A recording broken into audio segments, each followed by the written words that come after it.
show you how to make some cool DIY kitchen tools with soda bottles. So let's head over to Jen and see what we're going to be cooking up today. Hey Jen, how are you? Hi, I'm good. How are you? Oh, awesome. Awesome. Welcome all of our Hometalk viewers. Thank you so much for coming back to join us again.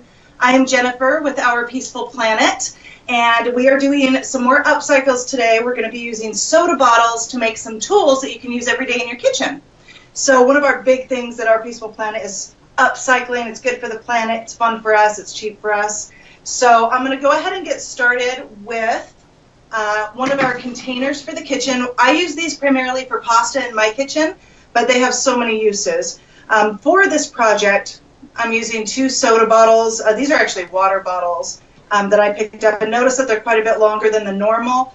I also did some that I'll show you at the end of the show. You got to stay tuned to see all the finished ones. But they're a lot thinner, a little bit smaller as well, so they work for all sizes of pasta and other things like that you need to store around your home. So to get going, we're going to remove the labels, which I went ahead and did before the show, so we have a nice clean working surface. And I'm going to use masking tape to just make a clean line around the top portion of the bottle. I like using masking tape because if I need that line to be really straight, it just is really easy to eyeball it and make sure that you're right where you need to be. So I'm going to go ahead and wrap that around. And I'm going to do the exact same thing to the other bottle. While I'm doing that, you guys, please let us know where you are tuning in from. We want to know where everybody is at. And if you guys are regulars, if you keep coming back, or if this is your first time, we'd love to know that too. Yeah, and I really like how we're going to be repurposing those pesky bottles that just accumulate in our house. I know that I have like way too many water bottles literally on the floor of my room, so it's going to be cool to have a project. Water bottles are one of those things. The water is so good for you, but you feel so bad with all these bottles, so being able to reuse them is a lot of fun. So now that I have my lines down, that's actually going to become my cut line. I'm going to cut right inside of this. It gives me a nice straight line. I'm using an X-Acto knife to do that. So I'm going to set that aside and start going through here. Now when I cut these, like I said, it gives me a nice straight line to follow, but I have never cut one of these perfectly straight. And that is just fine. Don't worry about it. I'll show you how to clean it up as soon as I get this off. And guys, don't forget, today we have another giveaway question. So, the question of the day is, what have you DIY'd for your kitchen? And if you have the coolest answer, you're going to get a really awesome prize from us, a cute tote bag from us at Hometalk HQ. I'm just, went a little fast on that one.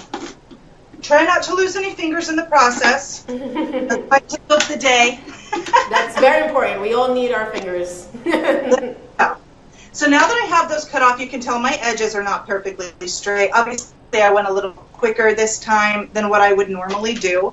But I just take scissors and I go around the tops of these and smooth that out so we have a nice clean edge. There we go. Good as new. I'm going to go ahead and set that aside, do the same thing to the other side. And how's the weather out there, guys? Like, how is it where you are on this nice Friday? Like, are you guys getting ready to do some cool DIYs for the weekend? Tell us about it in the comments. Now, one of these are actually going to become, I probably should have done this first, these are going to become the 2 ends to our container. One of these I'm going to go ahead and set aside for a little bit, but one of them, I want to kind of snazz it up a little bit. I use soda bottles for so many things in my house, and I don't like them to look like soda bottles. I want it to look classy and match with everything I've got going on. So I'm going to take another piece of tape, and this time I'm going to use this as my paint line, and I'm going to come up about 4 or 5 inches from the base of one of the bottles. All right, cool. And can the cameraman just get in a little closer? We want to see all that taping action going on right now. All right, we're going to bring him on in. So there you can see I've got another line here, and I'm going to cover the portion that I'm not going to paint. And I just use paper towels They're quick, they're easy, they're biodegradable, it's wonderful. So I run a little bit of tape. This is kind of my little hack here for when I spray paint. I'll just put masking tape along the end of one of these partial paper towels. And if I can pick it back up again. I'm going to be painting the bottom here. So I'm going to go ahead and wrap this around the area that I don't want to paint. And then I've got it stuck on. I've got this right here that's going to protect this area. And then I can take that out and paint that any color that matches my kitchen decor. I have some finished ones I'm going to show you that are in kind of a teal and silver. They're really pretty. But for this demonstration, I went ahead and painted one. And I decided to go with the pink for this one. And thank you. You guys share in the comments, what color are your DIY kitchen projects? Like, what color would you paint these for your kitchen? I'm sure there's a lot of people out there who want to know or are looking for color schemes to update their kitchens as well. So share with the community. Yes, and give us some likes and some hearts, because this is a really cool, nifty idea where we're not just tossing out those bottles, we're actually reusing it and making it something really cool and creative. Exactly, exactly. Now, for these, I like to label them. A lot of pastas do look the same. So we have free labels. It's a free download on our Peaceful Planet. They're in gray and teal. And I'm going to go ahead, for the sake of this demonstration, I'm just going to cut out one of these. And that's going to become my label for, let me set this aside, for my bottle.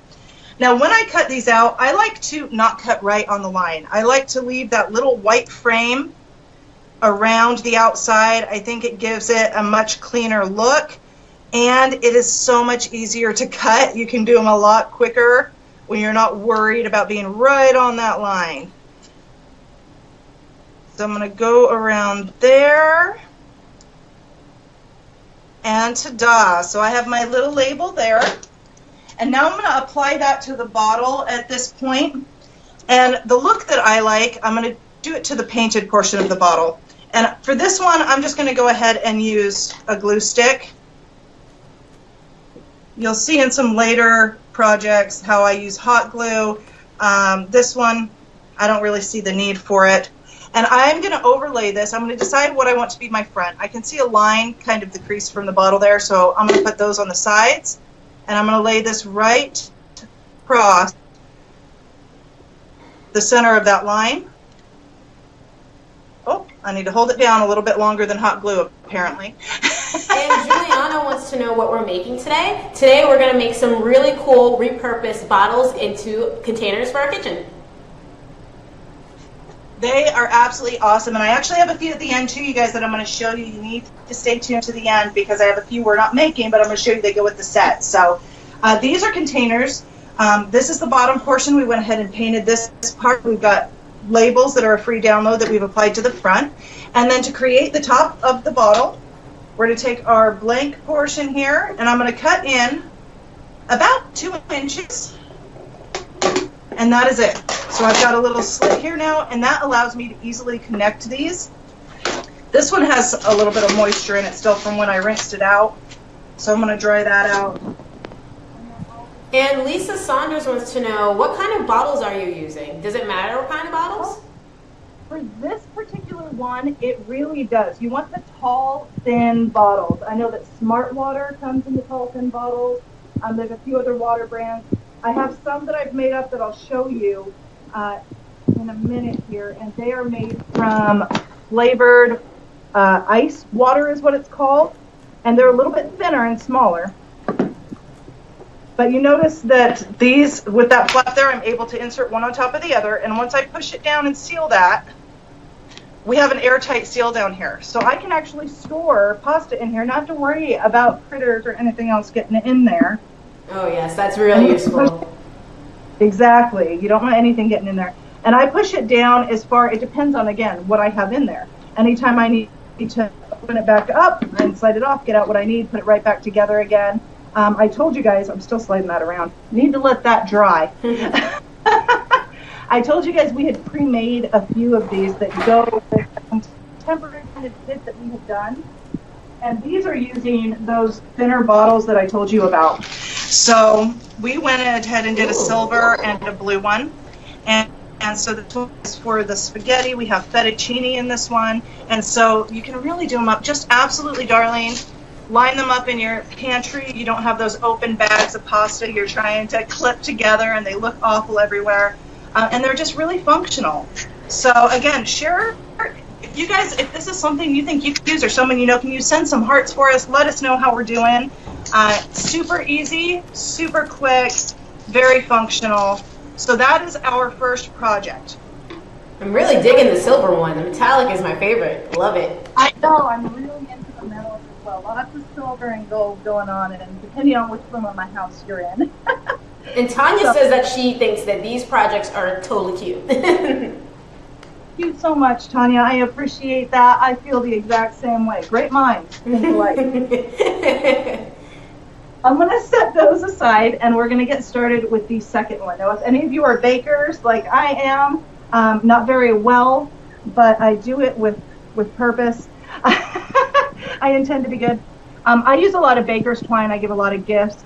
And so this is going to become actually a really cute baker's twine dispenser that you can keep in your kitchen. With this one, this is actually a miniature Pepsi bottle. I've already removed the label for us. It's 12 ounces. And so these are about the size that I give to the kids if they ever get soda. So they're really nice, though, for a lot of small crafts. For this one, I'm going to start by, like I said, removing the label, and then I'm going to go ahead and tape off where I'm going to paint. I'm going to leave the lid on when I paint. Usually you'll see me discard lids right away, but for this one, we're going to keep it there. So again, I'm going to go back to my masking tape here. And cameraman, can you just be careful with your hands? We want to hear what Jen has to say. Oh, I'm so sorry, guys. It looks like we covered a speaker. Okay, so I'm taping just inside the bevel of the top and the bottom.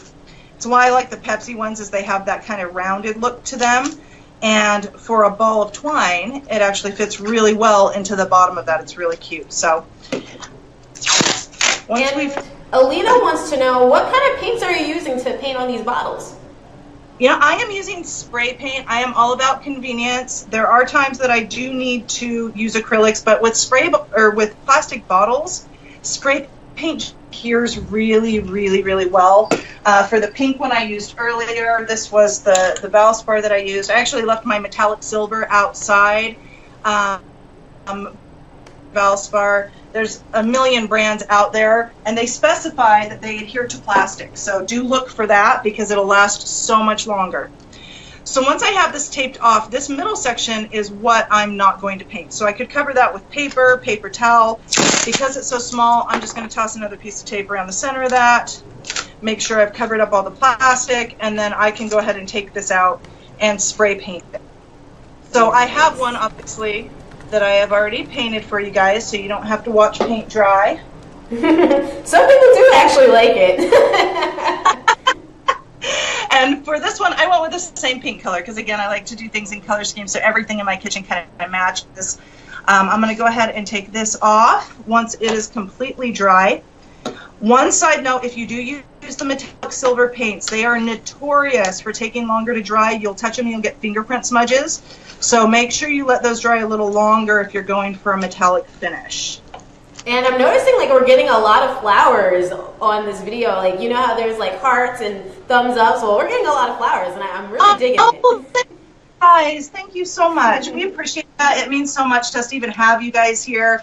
And so any responses and feedback you can give us is just amazing. Absolutely amazing. So now that we have this painted, again, very, very simple project. I'm going to go ahead and remove the lid at this point. We are going to set that aside because we're going to come back and use that, but I'm going to go ahead and work with this section right here. Now, I'm going to find the center, roughly the center, I kind of eyeball everything, of where I think the front's going to be. I'm going to flip it around and look through the bottle so I can see directly across from that. So I want to know this is the front, this is the back, and the center there. Then I'm going to cut a piece of ribbon. And I had pre-cut, I was planning on doing it in the silver and teal, so I pre-cut a teal ribbon. For this one, I would honestly probably use a pink, but since I have this here, this is 20 inches long. So I'm going to take this and fold it in half so I can find the center. And that's about it. So we're going to open that up. That's a really pretty color too. I like the color of it. Thank you so much. Thank you. Make sure you guys are commenting on your DIYs for your kitchen, you guys. That's how you win our free giveaway. We love hearing your ideas. So don't forget to do that. If you're just coming in to join us, we want to know what it is that you are working on right now. That's right. So, once I have this glue down, I'm going to put that to one of these dots. That's going to become the front of my bottle. And I just do one little dab just to hold it there. We'll get it set on a little bit better later, but for now, that's all we need. And then we're going to go to this dot on the back. Now, I'm going to go out about 2 inches. Again, I'm really big on eyeballing. And I'm going to draw a line up and down. And I'm using dry erase markers, which if you do any crafts with soda bottles, dry erase are amazing, you guys. They wipe right off when you're done. You don't have to worry about leaving permanent marker anywhere. Okay, there we go. So I've got my 2 lines right there. And then I can go ahead and erase that center line. See, it wipes right away. I'm going to get my X-Acto knife now, and I'm going to cut down in between the paint these 2 lines. And Warda and Cindy want to know what we're making. So today, guys, we're going to make some really awesome utensils made from our plastic bottles. So they're going to be a whole bunch of cute containers. Jen's working on this really cute container right now. You get to see all the cute pink popping off the bottle. And it's a really cool way for us to reuse those bottles that just really honestly gather space in our house. Absolutely, absolutely. So now that I've cut those, I'm going to kind of rub away that dry erase marker. And I'm going to go across the bottom just right at that paint line, and I'm going to connect those 2. So we're going to cut right through those.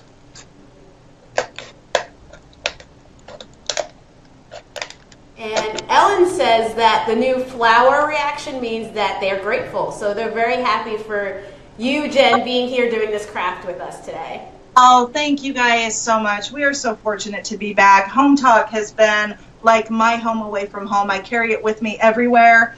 I spend way too much time on it. It's good for my soul. So I You hope and me you both. All right, so now that I have that, what I've done is I've just created a little flap back here. So with that flap, that's how we're going to load and unload our baker's twine. Before we get to that point, I'm going to set this aside for a minute, go back to our lid here, because this is how we're going to access the twine. It's going to feed through there. So I'm going to take a drill, and I've got a very small drill bit on here. The drill bit really depends on the type of twine that you have. You want it to be about the exact same size as your twine. So I'm going to go down through the center here.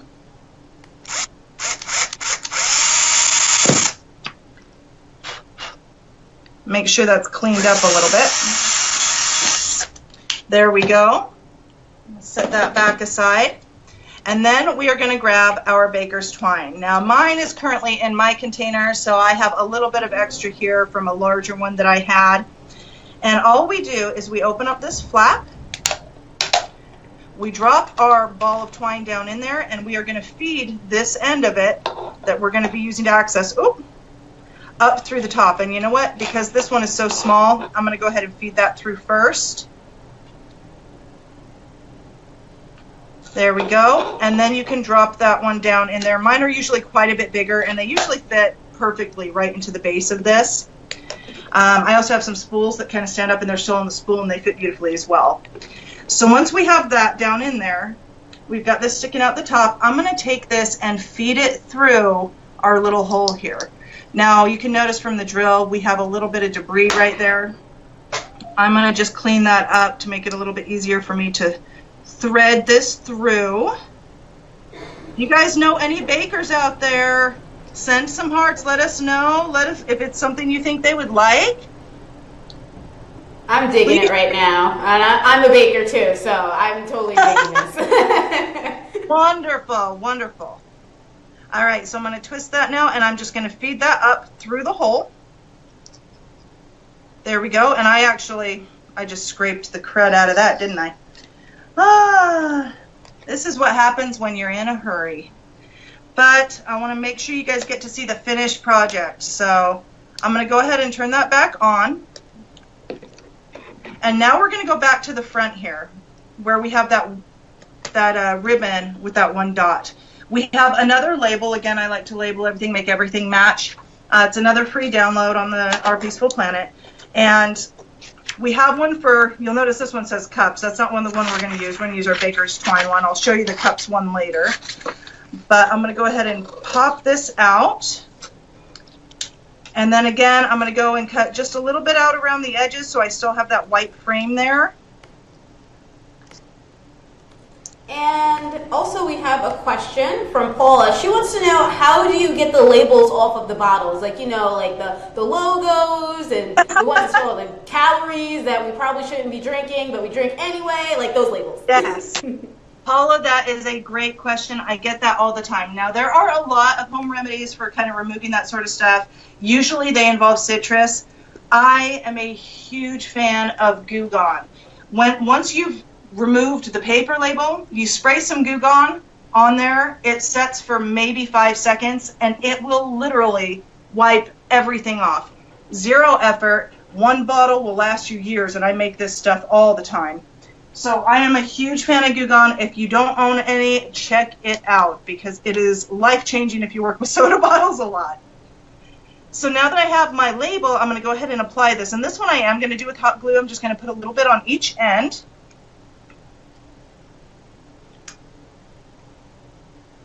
And also, Jen, we have a whole bunch of people just tuning in. Do you want to inform everyone what we're making today? Oh, absolutely. Welcome, everybody. Thank you so much for joining us today. We are making some amazing tools for your kitchen from soda bottles. Recycled, upcycled soda bottles. It is a great way to do something good for the planet and something good for yourself. You probably deserve it. So take advantage of that. Make something, darling. This is actually a baker's twine dispenser, and we recently did some pasta holders. I'm going to pull all those out to show you guys at the end. So anyone who's missed the beginning, stay tuned. So once I have that on, that actually is holding this ribbon out into place a little bit further. And the reason I do that is because I want to make sure, sometimes with my larger twines, this flap back here, when I get in and out of it repeatedly, sometimes it'll get to sticking up a little bit. And so I like to go around the back, and I just tie a little bow back here. And not only is it darling, but it keeps everything right where I need it, if I can tie a bow. And we have a whole bunch of international viewers right now. We have people shouting out from Iraq, from Canada, and from Italy. People from all over watching and enjoying our craft right now. So thank you guys. Welcome, you guys, and thank you so much for supporting Hometalk. They are literally, I mean, they're the world's biggest DIY site. They're phenomenal. If you like this video, we're going to be back next week, but on Sunday, that's the next video, is Sunday at 7, so make sure you tune in for that one. We do these all the time, and they are always new and unique and phenomenal, so don't miss out. Make sure you subscribe so you don't miss those. And also, Claire says that she uses mayonnaise to get rid of sticky stuff on her bottles. That's really interesting. Oh my gosh, that is one I have not heard of, but I am definitely going to try because anything that's a little better on the planet is better for everybody. So once I have that all done, I can set this on my counter. I keep mine up next to my container of spoons and mixers and whisks. And anytime I need to dispense any, I can roll it right out of there. I can cut off what I need. It keeps it up here right where I need it. It's absolutely phenomenal, and I have like 3 of these because I have different colors of baker's twine I'm doing and what I'm making. Very, very convenient. It's a lot of fun. Before we wrap everything up, you guys, I do want to go over some of the other projects that we didn't have time to make but are part of this set. So for those of you who missed the first part, we went ahead and made these soda bottle containers for pasta or other dry goods that you want to store. They do actually seal airtight once you get them on there, and so they're fabulous. They last forever. I'm going to get some of this stuff out of the way so you guys can see what all we got here. We got the baker's twine, and this is the one that matches this other set. Oh, wow. And you'll notice there's a much more twine in there. So we have that one as well. And then one of the fun ones that I really wanted to make for you guys, but we didn't get a chance to, and I apologize for the massive board. These are a couple other soda bottle tools for your kitchen. These are some of our most popular. This is actually a 2-liter soda bottle with a removable lid. to store your plastic grocery bags. They dispense very easily out of the bottom. And for little cups by the sink, if you have little kids like I do, or you take medication every morning, this is wonderful. Also from a single soda bottle, the lid comes out up here, and this will dispense your cups for you, just like the same ones you buy at the store. Nice. I love that. So, again, whatever color your guys' kitchen is, you guys can create all of these things. Do some good for the planet. Do some good for your home. It's a lot of fun. If there are any other questions on anything, anyone else have anything they would like to know? Well, I'm seeing a lot of flowers again, so everyone's like really grateful for this awesome tutorial you gave us. Thank you again, Jen. And also, Tony wants to know, does it fall over a lot, the creations? Do they fall over? Mm-hmm. No, I actually have not had any. I've had that question several times. I have not had any issues with it at all. Pasta usually will weight it down enough. I've even used these for beans and lentils and things like that, and I've never had any issues. I have a line of them in my pantry, and I've never had any problems with that. Baker's twine obviously is small enough that we don't really have to worry about it. And the other two we just mount to the wall. We use command strips, and they're fabulous. All right, so we got some nice and sturdy crafts. And also, the giveaway winner for today is Teresa Whitman. You've won for today, and you're making stenciled wood farmhouse signs for your kitchen. So we're going to be right in contact with you so you can get your cute little tote bag. Fabulous. And also, guys, thank you again for joining us here at Hometalk. Thank you, Jen, for showing us this really great way for repurposing our bottles. And just turn in again for Sunday at 7 p.m. to see some DIY chandeliers. Thank you again, guys. Have a good night. Yes, bye.